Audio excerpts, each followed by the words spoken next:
Seedance 出来之后呢，对我们个人 IP 行业会有怎么样的一个影响？我们这些做个人 IP 的是不是要完蛋了？我可以很负责任的告诉你，以前每一次有新的视频大模型发布，我并没有觉得有什么，但这一次呢，我看完 Seedance 的效果之后，我真的觉得冲击来了。因为它不是好不好看的问题，而是它把 AI 视频从能用升级成了导演级可控的。说白了，从今天起，每一个人都可以是张艺谋，都可以是大导演，能够用 AI 做出以前只有专业团队才能拍出来的大片。我们就是大导演，能够创作出我们普通人的大片。你过去有没有发现，我们在做一条 AI 视频的时候，我们要做3件事。第一，要写极其复杂精准的提示词，甚至有很多人用贩卖提示词为生，对吧？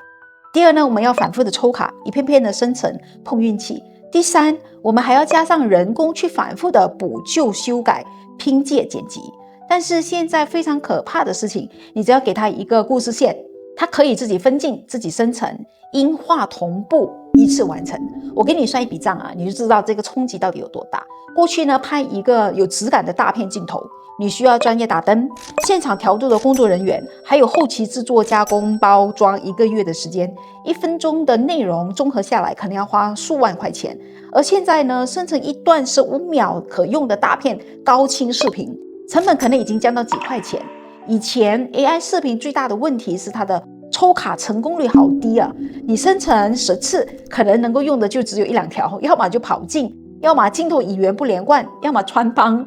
要么 AI 感太强。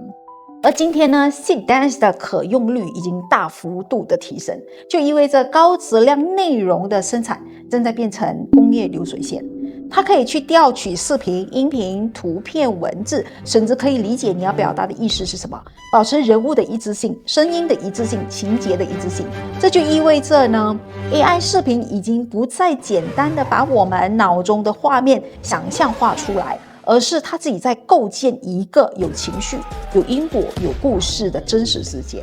这就已经是超越了上一个时代 AI 视频的生产质量了，完全不是一个 level。那回到我们个人 IP 这个行业，很多人担心说会不会打击我们个人 IP 这个行业呢？首先，我明确的回应大家，如果你的核心能力是拍摄、是剪辑、打光、运镜这些工具性的技能，那我说实话，这部分确实会被替代。在 Seedance 强大的 AI 视频能力面前，我们会发现这已经成为一个最基础的配置了。说白了，就是以后人人都有。你看 Seedance 的背后是字节跳动嘛，它用了海量的短视频数据去训练，所以未来我觉得最冲击的第一个就是短视频行业。那个人 IP 到底现在还剩下什么东西呢？怎么样的人能够在个人 IP 这个行业持续生存下去？第一，我认为审美。我们说的审美不单单指的是好看，我们指的是品味，是你对内容、画面、场景的整体品味和判断，是贯穿你每一条内容的底层能力。第二呢，我觉得 AI 它取代不了的就是你的判断力，因为我们都知道 AI 最难生产的其实就是观点和判断。 AI 是没有观点的，它能够整合海量的讯息，但唯独它不可能替你下判断，不可能替你做决策。所以当你站在镜头前，真正有价值的不是你的滤镜，不是你的剪辑手法，而是你的主见、你的立场、你的判断力。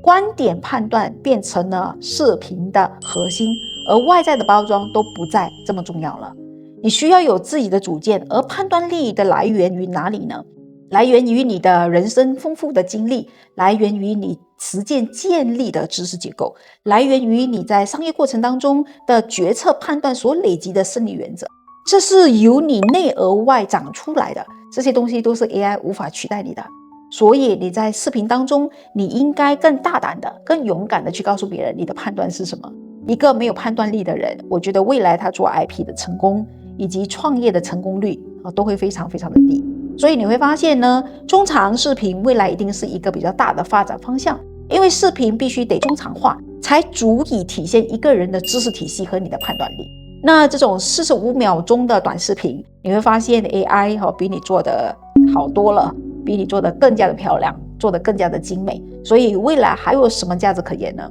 我认为要去做中长的视频， 3分钟、4分钟、5分钟甚至是10分钟以上的中长视频，而且这些视频呢是有判断、有逻辑、有深度、有体系的。当你站在镜头面前的时候，真正有价值的就是你的立场、你的判断力。第三呢，我觉得 AI 取代不了的就是真实的情感。AI 是没有情感的，但人类会对另外一个人类的真实情感永远可以无数次的去感动，无数次的感觉到被连接。AI 可以生成一个极完美的人，但它生成不了你的失败的那一刻心情和感受。AI 它感受不到创业的艰难痛苦，它也感受不到被合伙人背叛，然后背负这种现金流的这种压力。AI 它感受不到这种情感，所以它感受不到人类的亲情友情。那人呢，是这个世界上巨大的变量，而 AI 世界当中，你会发现人类的真实情感会是未来最宝贵的资产。那现在 Seedance 的出现呢，已经明确的告诉我们，如果你是一个只靠包装出来的演员，靠运镜、靠剪辑、靠无数的这个手法堆积出来的 IP， 这样的人做 IP 肯定是做不下去的。那么这个时代呢，欢迎怎么样的人来做 IP 呢？我认为有审美、有判断、有真实故事跟人生经历的人，那么你是最适合在这个时代去做 IP 的人。我们生活在一个又幸运又恐惧的年代，这个时代呢，把原本需要100万成本才能够做的一件事情，现在却变成了100块。所以整个世界的秩序正在崩塌，整个世界的成本结构也在重新的构建，整个内容行业正在经历一个大的洗牌。有些人会在这一轮的洗牌当中掉落下去，有的人会在这一轮的洗牌当中重新站起来。所以 Seedance 今年2026在2月的发布，它只是一个开始。你今天忽略的 AI 模型的更新，可能就是明天颠覆掉你业务的那一个最关键的节点。所以我们必须时刻的保持警惕。我们为这一个伟大的时代兴奋，也感到恐惧，但是更要全力以赴。我们这里不是一所教你如何成功的学院，而是一个培育你成为影响世界创始人的地方。